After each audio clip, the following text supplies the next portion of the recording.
Vamos a abrir la Biblia. Romanos, capítulo 15. Y vamos a leer bastante.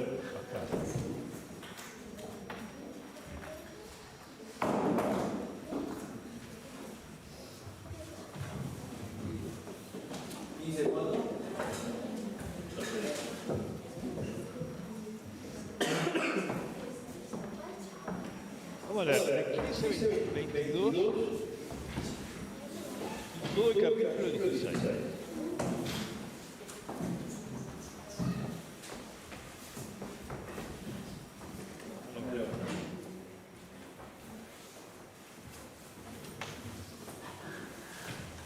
Es así.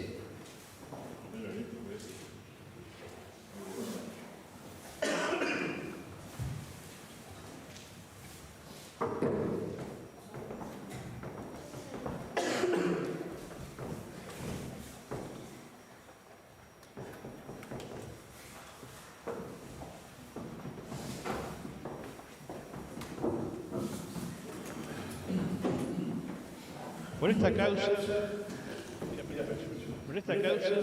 me he visto impedido muchas veces de ir a ustedes. Pero ahora, teniendo más campo en estas regiones y deseando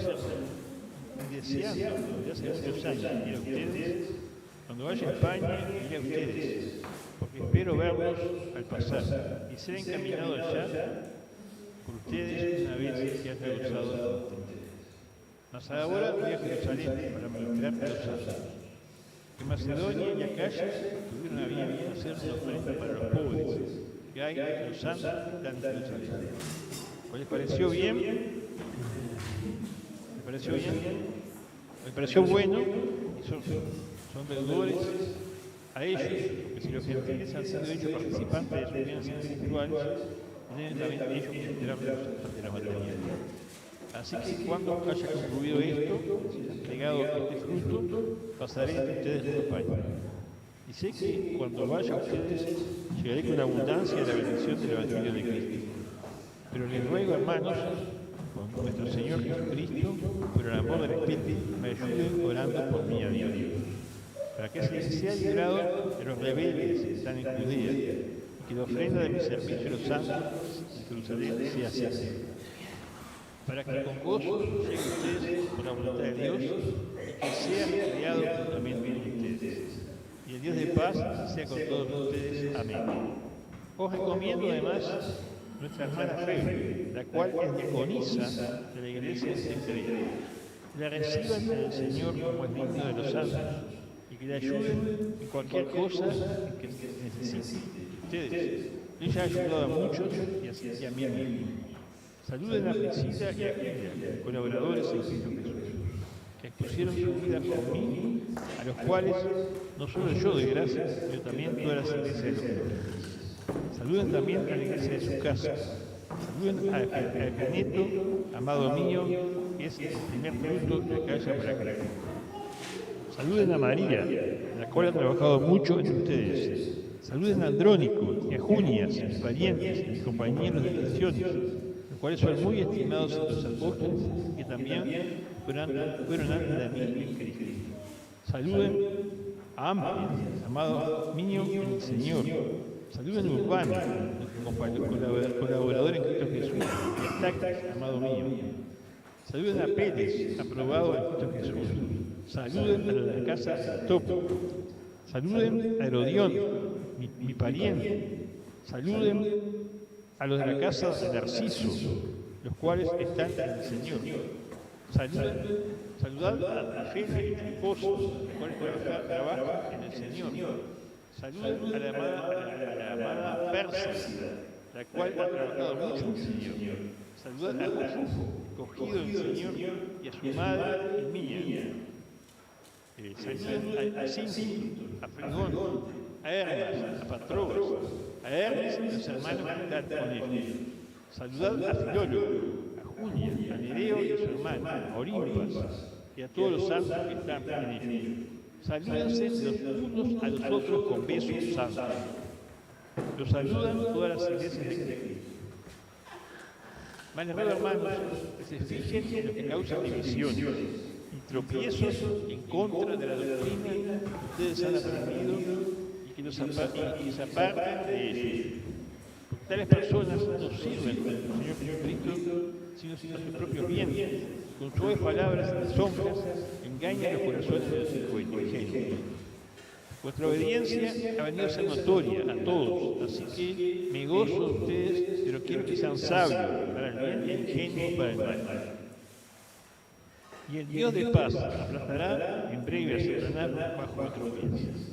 La gracia del Señor Jesucristo sea con ustedes. Los saludan Timoteo, colaborador, y Lucio, Jasón, Sosípater, parientes. Yo Tercio, que escribí la epístola, los saluda en el Señor. Os saluda Gallo, fundador mío y de toda la iglesia. Os saluda Erasto, tesorero de la ciudad y de hermano cuerpo. La gracia del Señor Jesucristo sea con todos. Amén. Y a quien puede confirmarlo, según mi evangelio y la predicación de Jesucristo, según la revelación del misterio que se ha mantenido oculto desde tiempos eternos, pero que ha sido manifestado ahora, y que por las escrituras de los profetas, según el mandamiento de Dios eterno, se ha dado a conocer a toda la gente para que obedezca al único y sabio Dios, sea gloria mediante Jesucristo para siempre. Amén. Damos gracias, Padre, por tu palabra. Esta noche nos permitas escuchar a la gloria de Dios, en el nombre de Cristo.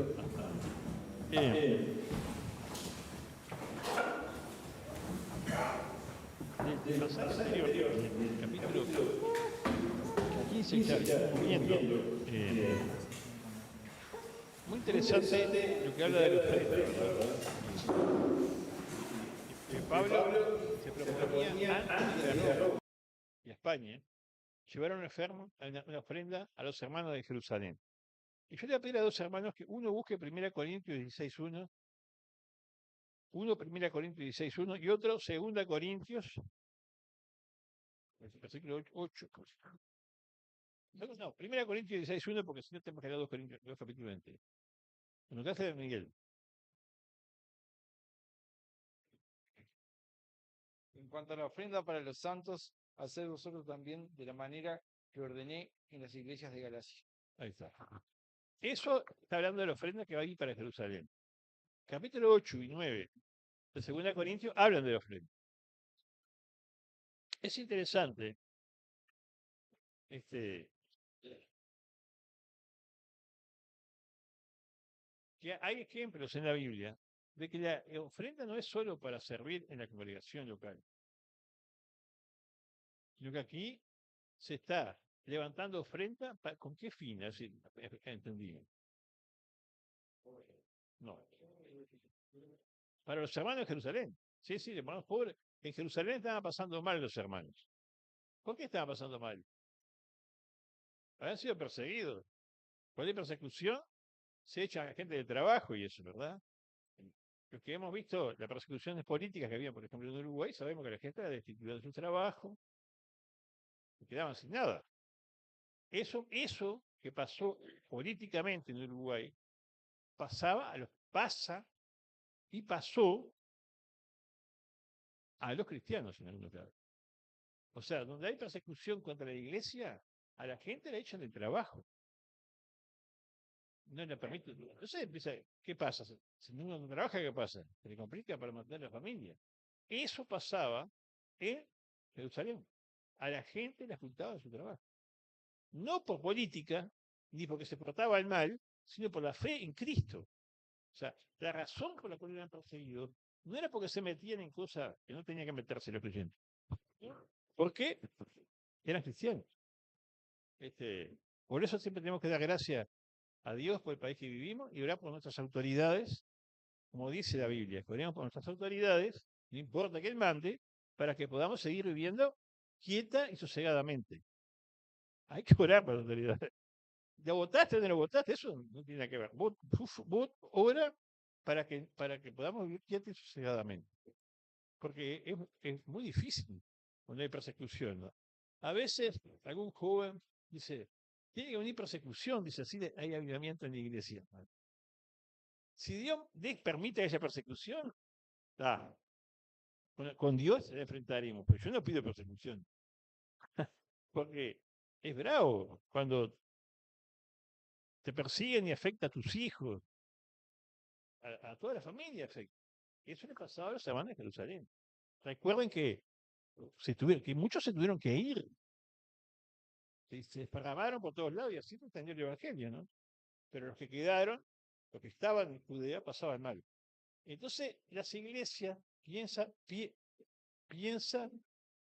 y se proponen y levantan una ofrenda para ser llevada a Jerusalén, ¿verdad? Este, es bueno eso, que no seamos egoístas, pensemos en los hermanos que están en otras partes, que a veces pasan necesidad para ayudarlos. En forma ordenada, porque se seleccionó. No era que cualquiera daba, que todo el mundo mandaba. Se seleccionó a personas que la iban a llevar para ser entregadas en las manos adecuadas.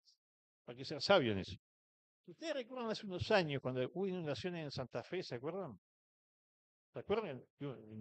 Fue tremendo, aquello, una locura fue. No sé, ¿se acuerdan ustedes que se inundó toda la ciudad de golpe y estaba todo bajo agua y la gente, las iglesias se abrieron para que fuera la gente a quedarse? ¿Se acuerdan que quedaban en el batisterio y todo? Bueno, ahí, en Uruguay, se levantó una ofrenda. Basado en esto, los hermanos entendieron lo de Camus, levantaron una ofrenda y la fueron a llevar. Alejandro Huerta y Abel López viajaron y entregaron esa ofrenda a los ancianos de las iglesias de Santa Fe, ¿verdad? Está bueno eso, ver lo que hacían hacía la primera iglesia y tomarlo en cuenta, porque pueden ser ellos los que necesitan y en una vez podemos ser nosotros los que precisamos, ¿verdad? Pero, ¿cuántas iglesias hay? Una iglesia. ¿La iglesia de Cristo cuántas es? Una. No es que haya varias, hay una iglesia, ¿verdad? Entonces tenemos que sentir por todas las iglesias, todas las congregaciones. Vamos a ver. La palabra iglesia puede referirse a la iglesia de Cristo o también a la congregación local. Congregación local sí hay varias, pero que son parte de la misma iglesia. Como somos parte de la misma iglesia, tenemos que entender que lo que le pasa a otros hermanos también nos pasa a nosotros, ¿verdad? Y entre paréntesis, nosotros oramos, a veces no nos damos cuenta que la iglesia del Señor siempre ha sido perseguida. Gloria a Dios que en nuestro país no. Estamos contentísimos por eso. Pero en este momento hay hermanos en algunos países que la están pasando muy mal. Y tengo que pensar en eso, ¿no? Hay hermanos en algunos países que la pasan muy mal. En muchos países. Que la pasan mal. Pero no porque se porten mal. Como dice Pedro, porque se metan. Pedro dice que no hay que sufrir por entrometerse en lo que no corresponde. Pero a veces, aunque los creyentes sean fieles y tengan una conducta honesta, hay autoridades que no quieren a los cristianos. Entonces las persiguen. Y somos nosotros mismos. Si nosotros viajáramos ahí y seríamos lo mismo. Así me explico. Se entiende lo que digo, ¿no? Y si ellos vinieran acá, disfrutarían la misma libertad que nosotros, pues somos lo mismo. Bueno, eh, Pablo pide que oren por él. Pablo pide que oren por él. Pablo, siendo el hombre que era, tenía necesidad que se orara por él. ¿Verdad? Él oraba por los demás. Pablo oraba por las iglesias y como vemos, recordaba las congregaciones, recordaba personas concretas. Pero Pablo pedía que orara por él, dice él. Versículo 30 y 31 del capítulo 15. Pero les ruego, hermanos, por nuestro Señor Jesucristo y por el amor del Espíritu, que me ayuden orando por mí a Dios, para que sea librado de los rebeldes que están en Judea y que ofrenda de mi servicio a los santos en Jerusalén. Sí, así. Había rebeldes en Judea, gente que eran judaizantes, eran legalistas, se metían en la iglesia para tratar de introducir el judaísmo y que los creyentes se tenían que circuncidar y que tenían que guardar la ley de Moisés y todo, el sábado y toda la fiesta judía. Había eso. Y eran enemigos de la cruz de Cristo, como dice Pablo. Eran enemigos metidos en la iglesia. Y entonces Pablo dice, ore para que sea librado de esos malos hombres. Malos hombres que tenían apariencia de cristianos, pero que no lo eran, y Pablo precisaba que Dios obrara para que sea librado de eso, ¿no? Es importante orar por los hermanos que están en la obra del Señor. Piensen en los misioneros, en la gente que está en la obra. Es necesario que oremos por ellos, porque siempre hay malos hombres que están en distintos lugares, no para construir, sino para qué? Para destruir la obra de Dios. Y la obra de Dios, la obra es de Dios, la iglesia de Cristo. Entonces, el enemigo trata de destruir la iglesia de distintas maneras. La trata de destruir atacando de afuera, es una forma. Y también desde adentro, usa a personas desde adentro de la iglesia para destruir. ¿Y cómo podemos vencer? Bueno, hay que orar a Dios, ¿verdad? Hay que orar a Dios para que libre a sus siervos de esos hombres. Se puede comentar, entendemos lo que estamos hablando, ¿no? Bueno, eh, entonces Pablo, capítulo 16, uno dice, ¿para qué le escribir? Son puros saludos, ¿verdad? Son puros saludos, ¿no? Y Pablo saluda y recomienda, hermanos, de la iglesia de Roma. Una cosa que hay creo que son 16 personas que menciona, 9 son mujeres, ¿verdad? Y uno dice, o 18, pero 9 son mujeres. Y Dios menciona a muchas mujeres. Pablo menciona a muchas mujeres que sirven en la iglesia, que son útiles. En el siglo I, ya las mujeres eran útiles en la iglesia. Tenían un ministerio en la iglesia. Y acá dice, habla de Febe, dice, la cual es diaconisa. El Señor mandó, esto es muy importante que entendamos, que en la iglesia se nombraran ancianos, pastores y diáconos, ¿verdad? Y los pastores se tienen que enseñar, predicar y dirigir la parte espiritual de la iglesia. Pero los diáconos son los que tienen que hacer toda la parte de servicio administrativa de la iglesia y de servicio, ¿verdad? Y es como diáconos, no son solo hombres, también hay mujeres que son diaconisas. Eso también en Filipenses se mencionan diaconisas, en distintos lugares se mencionan mujeres que son diaconisas. Ancianos son los hombres, entendámoslo. Pastores son los hombres, pero diaconisas también son las mujeres, no solo los hombres. Y Pablo recomienda aquí a esta mujer Febe, que es diaconisa de la iglesia en Cencrea, ¿verdad? Es una mujer que sirve a Dios, y como dice, que la reciban cuando vaya a Roma en el Señor, como es digno de los santos, y que le ayuden en cualquier cosa en que necesite de ustedes, porque ella ha ayudado a muchos y a mí también. Creo que está bueno entender eso, que hay muchas cosas que las tienen que hacer las mujeres, que las tienen que hacer las mujeres, que a veces las hacen junto con los hombres. Y que es importante en la iglesia tener ministerio de diaconado para orar, ¿verdad? Para orar. Reconocer a hermanos como diáconos, que se van a cargar, sobre todo del área de servicio. Del servicio son hermanos que tienen que tener el don de servicio. Si no, no pueden servir. ¿Pregunta? ¿Ninguna? Bueno. Y bueno, después sí dice, versículo 4, 3, saluden a Priscila y Aquila, mis colaboradores en Cristo Jesús, que pusieron su vida por mí, a los cuales no solo yo doy gracias, sino también todas las iglesias de los gentiles.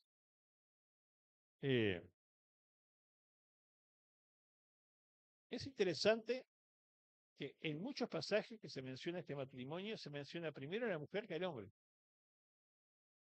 No en todo, pero tampoco se menciona. Es interesante esa cosa. Es interesante. Estas dos personas, ¿se acuerdan que en Corinto, trabajaban junto con Pablo? ¿Se acuerdan? ¿Qué hacían? ¿eh? Fabricaban carpas, ¿no? Fabricaban carpas. Eran, se ganaban la vida fabricando carpas.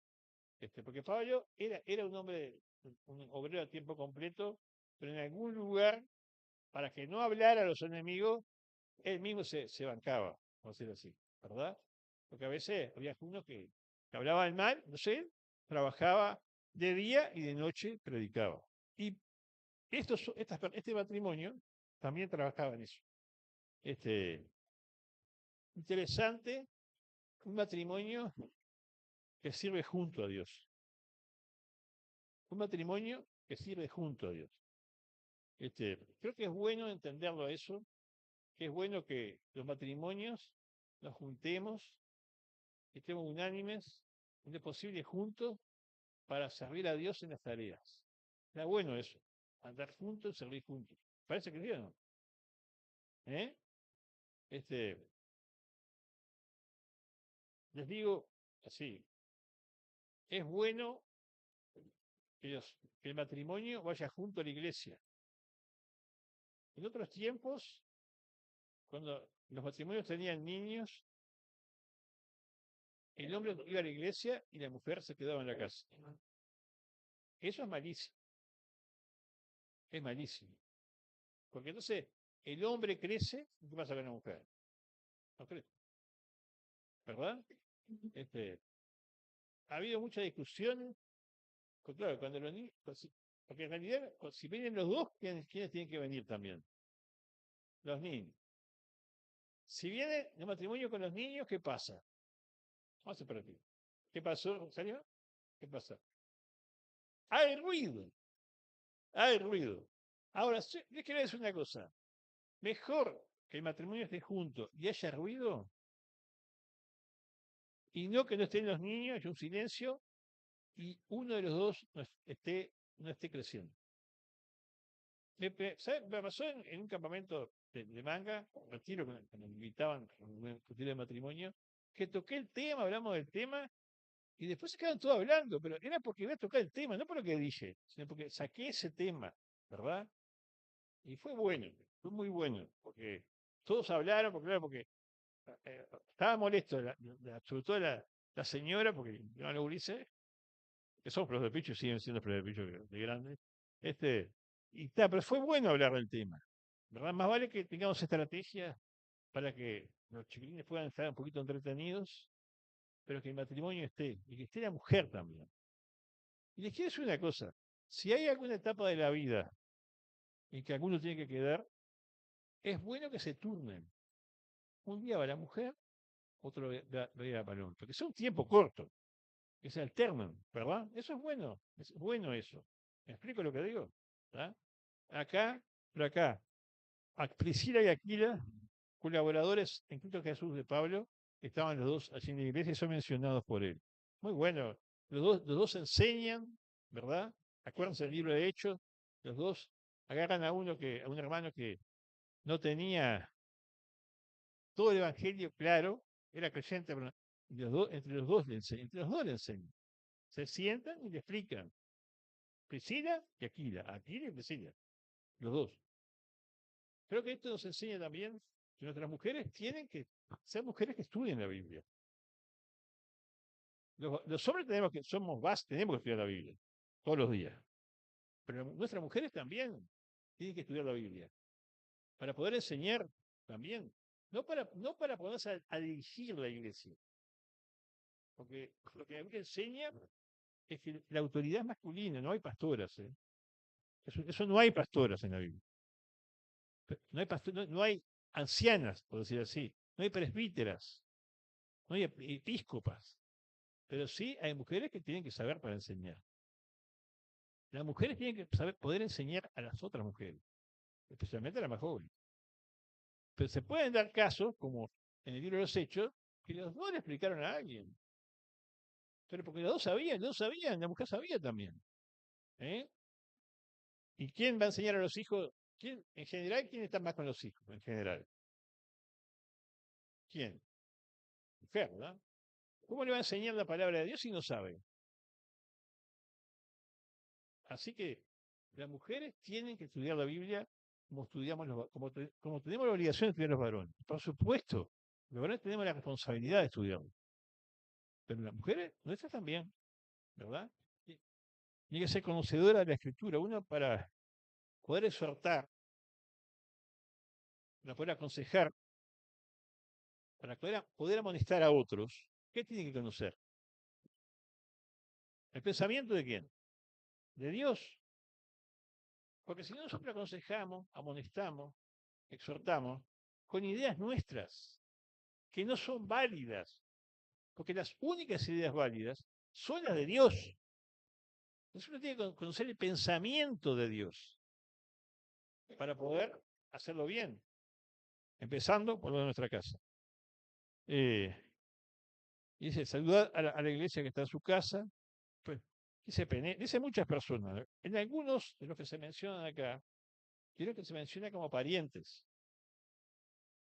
Eso no quiere decir que fueran primo o hermano.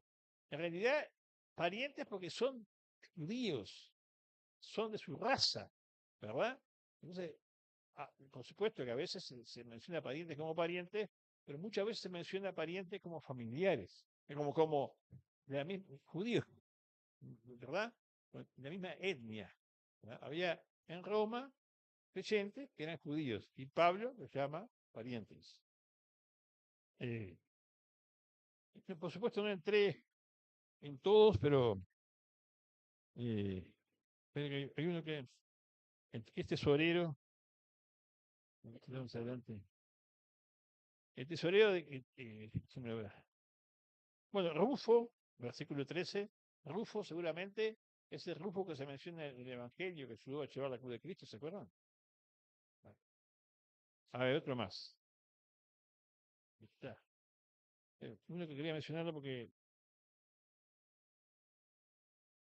si no lo encuentro, está aquí.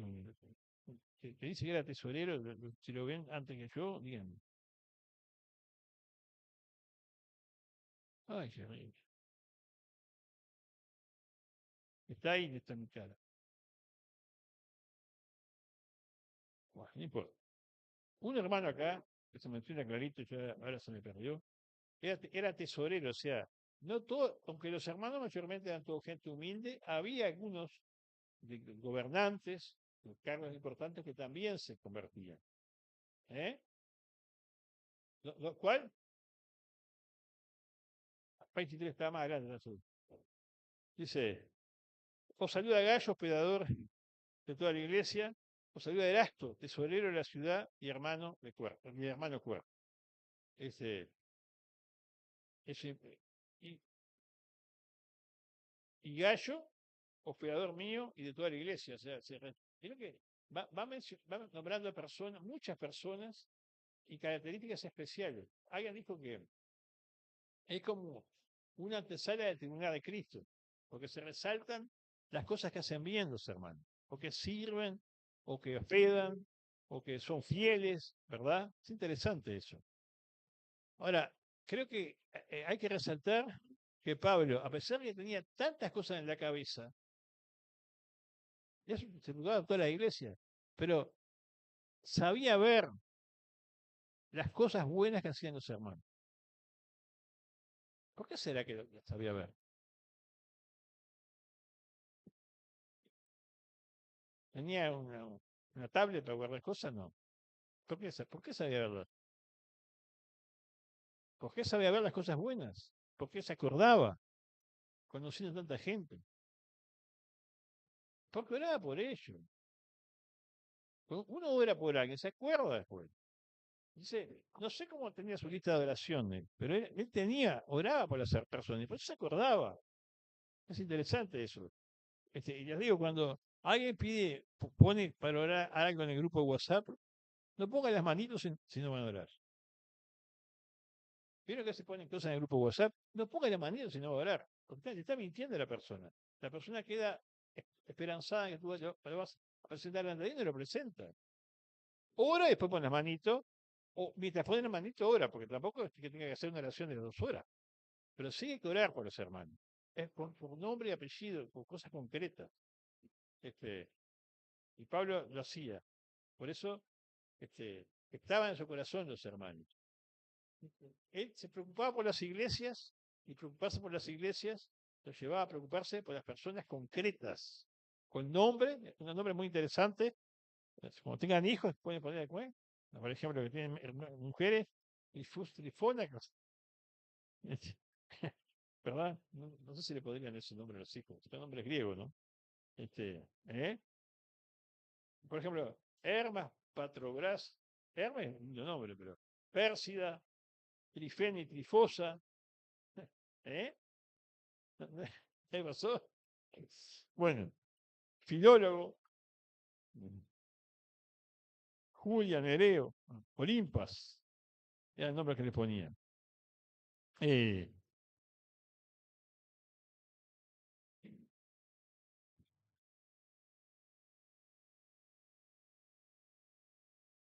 de nuevo, miren que estamos terminando, por eso ustedes pueden, si hay algo que quieran comentar, pueden comentar.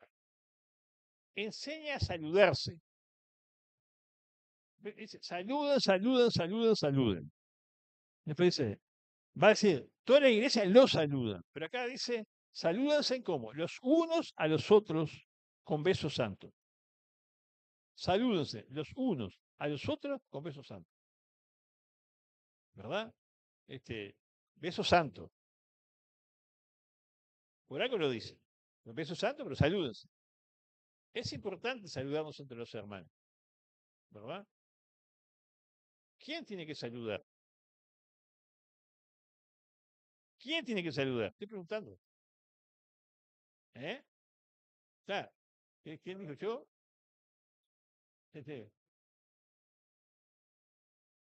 No, no, no. No, no, no, no, no, no, no, no es, no, no. Todos tenemos que saludar, hermano. No me saludó Jorge. ¿No escuchado? No, no me saludó Jorge. ¿No escucharon eso? No me saludó Gustavo. Pero, ¿qué saludo? Son dos personas. Si yo saludé. O sea, uno tiene que tener esa iniciativa de saludar a los hermanos. Siempre va a faltar alguno, porque cuanto más seamos, alguno va a faltar. Pero si todos tenemos esa intención de saludar a los otros, nos vamos a saludar.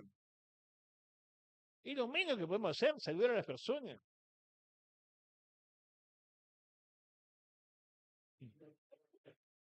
Sí. Pero estamos en Uruguay, en Rocha. En Rocha nos saludamos con besos. Y la gente hoy en día se saluda con besos.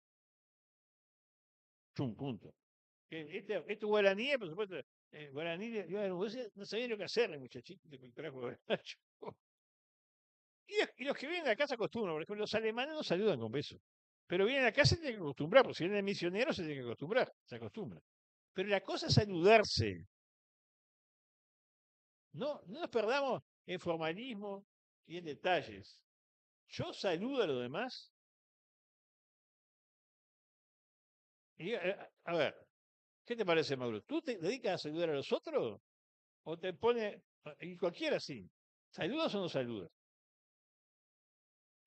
¿Cuál es la voluntad? ¿Cuál es la voluntad de Dios? La voluntad de Dios es que salude a la gente, a los hermanos. ¿Cuál es la voluntad de Dios para mi vida? Que salude a los hermanos, querido. La voluntad de Dios para mi vida es que salude. No, no esperar que me diga, si no me saluda, yo no saludo.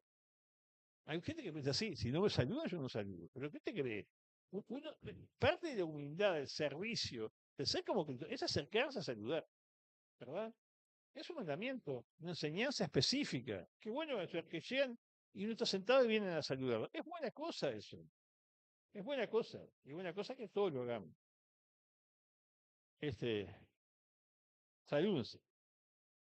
Y después dice, os saludan todas las iglesias de Cristo. O sea, es interesante que Pablo transmite que hacia Roma, las iglesias a las cuales visita o de las cuales ministro, maestro, mandan saludos también. Y después el versículo 17 hace una advertencia. Dice, les ruego, hermanos, que se fijen en los que causan divisiones y tropiezos, encuentren la doctrina que ustedes han aprendido y que se aparten de ellos. Porque tales personas no sirven a nuestro Señor Jesucristo, sino a sus propios vientres, y con suaves palabras y lisonjas engañan los corazones de los ingenuos. Una de las formas de destruir la iglesia es dividiendo. ¿Ah? Y una de las formas de dividir es enseñando doctrinas falsas, ¿verdad? Que no son las que hemos aprendido, dice. Dice, eso que pasaba en Roma, ¿puede pasar entre nosotros? Entonces dice, no le dice a los ancianos de la iglesia. Dice, os ruego, hermanos, ojo, ojo con los que enseñan cosas raras. Hace un tiempo tuvimos un hermano que se metieron con los jóvenes, pero iban a destruir los jóvenes. Se pusieron con doctrinas, sabían mucho de la Biblia, y se pusieron con doctrinas que se llaman ultracalvinistas. Era un desastre. Claro, cometimos un error, porque cuando alguien viene, es bueno hablar con los ancianos, con los pastores de la iglesia de los que vienen. ¿Verdad? Eso es interesante, por eso a veces nosotros pedimos pastores o recomendación. Viene alguien de otra iglesia, van a ver, este hermano que viene, ¿quién es? Este hermano viniera, resulta que el hermano está fuera de comunión. Por divisor y metedor de dinero y lo han sacado. Y nosotros lo recibimos acá y hizo lo que sabía hacer, meter lío, ¿verdad? ¿Vieron cómo lo hacen, no? Abramos los ojos, mayores y jóvenes. Dice, con suaves palabras y lisonjas. Suaves palabras, amabilidad. Y lisonja, te invita, te da. Es método para dividir. Entonces, uno queda cautivado, comprado, y puede caer en la red y se haga la división que es lo que el diablo quiere. Porque en todas las cosas, cuando uno divide y reinarás, han dicho muchos reyes, divide y reinarás. ¿Verdad? Pregúntenle a los ingleses. Historia patria. Lord Ponsonby dividió, los ingleses dividieron toda América Latina, dividieron a los brasileños de los argentinos, fueron divisores. Y entonces con eso lograron por mucho tiempo gobernar de afuera. Eso que hace el hombre en el mundo, eso que es parte del mundo, el diablo también lo hace en la iglesia si te dejas. Te divide para debilitarte y destruirte. Y lo hace a través de hombres no hombres brutos, hombres que hablan suave y que lisonjean, ¿verdad? Y dice, hermanos, fíjense en lo que causa divisiones. ¿Qué hay que hacer con ellos? Sepárate de ellos. Sepárate. En el que causa divisiones, sepárate. Hay un pasaje que dice, al hermano, otro libro, al hermano, y hermano dice, que causa división después de uno y otra amonestación, deséchalo. Porque, ¿saben qué? Un hermano que caiga en algunos pecados, tienes que tratar de sacarlo del pecado. Pero el que causa división, deséchalo. Porque es grave eso. Es lo que divide. Si no está de acuerdo, pueden decirme. Bueno. Después sigue hablando, menciona a mucha gente. Dice, versículo 19, porque vuestra obediencia ha venido a ser notoria a todos, así que me gozo de ustedes, pero quiero que sean sabios para el bien e ingenuos para el mal. Sabios para el bien, pero para lo malo, bobos. Que no sepamos hacerlo. No tenemos esta sagacidad para lo malo, no. Sabiduría para lo bueno. Después saluda a Timoteo, etc. Y versículo 22, ¿quién me lo puede leer, el 22?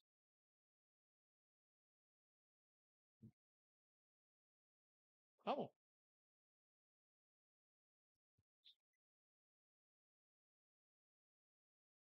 El 22, ¿dijiste? Sí, sí.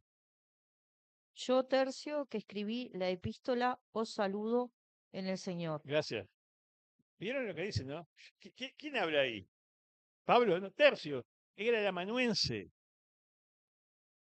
Pablo le dictaba y Tercio escribía. La inspiración de Dios del Espíritu Santo era para Pablo, pero escribía Tercio. Eso se da. El amanuense quiere decir escribe.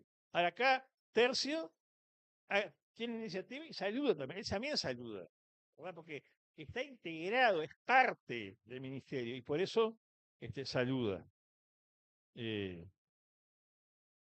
bueno, y va terminando. Y entonces dice la doxología final. Al que puede confirmarlos según mi evangelio y la predicación de Jesucristo, según la revelación del misterio que se ha manifestado oculto de tiempos eternos, pero que ha sido manifestado ahora, perdón, el misterio que ha sido mantenido oculto desde tiempos eternos, pero que ha sido manifestado ahora y que por las escrituras de los profetas, el mandamiento de Dios eterno, se ha dado a conocer a todas las gentes para que obedezcan la fe. Al único sabio Dios sea gloria mediante Jesucristo para siempre. Amén. Termina dándole la gloria a Dios, ¿verdad? Y menciona el misterio que ha sido oculto. ¿Cuál es el misterio? El misterio, como hemos visto otras veces, es algo que estaba en la mente de Dios, en el plan de Dios, que no había sido nunca dado a conocer y que no sería conocido si Dios no lo revela. ¿Cuál es el misterio? Que judíos y gentiles, que todos los pueblos iban a ser salvos de la misma manera, iban a integrar la iglesia de Dios. Eso no estaba revelado a los profetas. La iglesia, como hemos dicho, no está en el Antiguo Testamento. La salvación de los que no son judíos, sí, pero la iglesia no. La iglesia es algo que se revela en el Nuevo Testamento. El primero que menciona la iglesia es el Señor Jesús, cuando le dice a Pedro, tú eres Pedro, y sobre esta roca, sobre él mismo, edificaré mi iglesia, como algo futuro. La iglesia, como vimos, la iglesia de Dios, la iglesia de Cristo, nace en Pentecostés, con el Espíritu Santo vino sobre los creyentes reunidos. Ahí nació la iglesia. Pero lo que no sabían es que la iglesia no está integrado solo por los hijos de los descendientes de David, sino que iba a estar integrada por todos los pueblos y todas las naciones, todos los que creyeran en Cristo. Eso es el misterio, ¿verdad? Dios planificó que todos se salvaran, las personas todas se salvaran por medio de Cristo y formaran el mismo pueblo, fueran parte de su iglesia, de una nación nueva. A él, en esta doxología, Pablo dice, al único y sabio Dios sea gloria mediante Jesucristo para siempre. ¿Gloria mediante quién? Jesucristo. Acá uno ve que Jesucristo es el único Salvador, ¿verdad? Y la gloria se la damos a Dios mediante Jesucristo. ¿Por qué? Porque hemos creído en Él. Bueno, hermano, para mí fue muy edificante esta carta, la terminamos, vamos a ver con qué libro empezamos. Pero aunque he leído muchas veces Romano, lo he estudiado varias veces, cada vez que lo estudio lo descubro de nuevo. Es impresionante. Romano es un libro básico. Para entender la fe tenemos que leer Romanos una y otra vez. Yo sé que muchos de ustedes tienen devocionales, ¿verdad? Pero para Martín Lutero, el reformador Martín Lutero, el libro devocional, el libro de cabecera devocional era Romanos. El Romanos siempre lo leía toda la Biblia, pero básicamente leía Romanos, que era un libro y que le inspiraba todos los días. Yo creo que si nosotros lo conocemos, también nos inspira. Bueno, ¿quieren agregar algo o terminamos aquí? Son 9:23.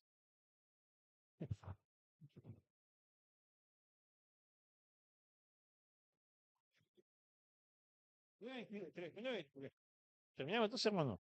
Bueno, alguien que quiera orar ahora para terminar, les pido que alguien ore, terminamos.